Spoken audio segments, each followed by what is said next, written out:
سورة الأندلس اللي قمتم بها من آلاف السنين، جي الوقت اللي تدفعونها. هذا مختصر الشيء اللي يصير ويا أهل المغرب. المغرب شفنا بآخر فترة تهجم كبير من كل الدول باتجاه المغرب. يعني الخليج اللي كان معادي للأسد الإيراني الكلب صار بالوقت الحالي بده بشار الأسد. ليش؟ قال والله أنتم الثوار فاشلين وأنتم الثوار وأنتم. طب أوكي، أنا فاشل، مو أنا فشلت، بس تروح أنت تجيب مجرم قتل الملايين، هجر الملايين، 11 مليون احنا مهجرين، تجيبوا وتصالحوا.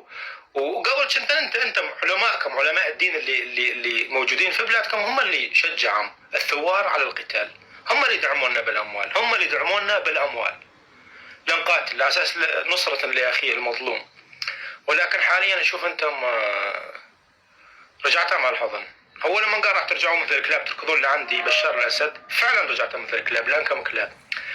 والمغرب لانه رفض التسوية ورفض تسويات كثيرة، مو بس الموضوع هذا هذه احدى النقاط، هي بس جزئية كلها متلاحقة، جزئيات متلاحقة.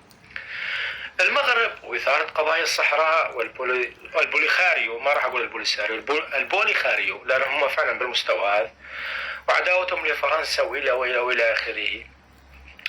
والوجه المشرق اللي موجود بالمغرب. المغرب على فكرة أغلب الناس ماخذ فكرة سيئة عن المغرب، بس المغرب والله رجال، وأرجل من 70% من الشعوب هاي الموجودة.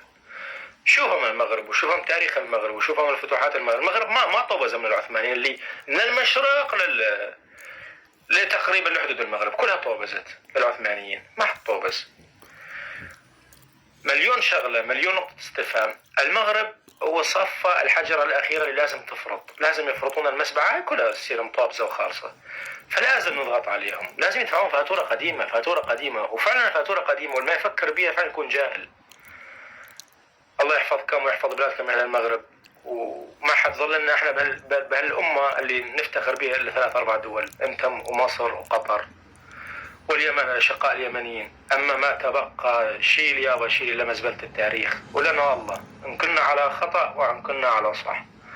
الله يحفظ.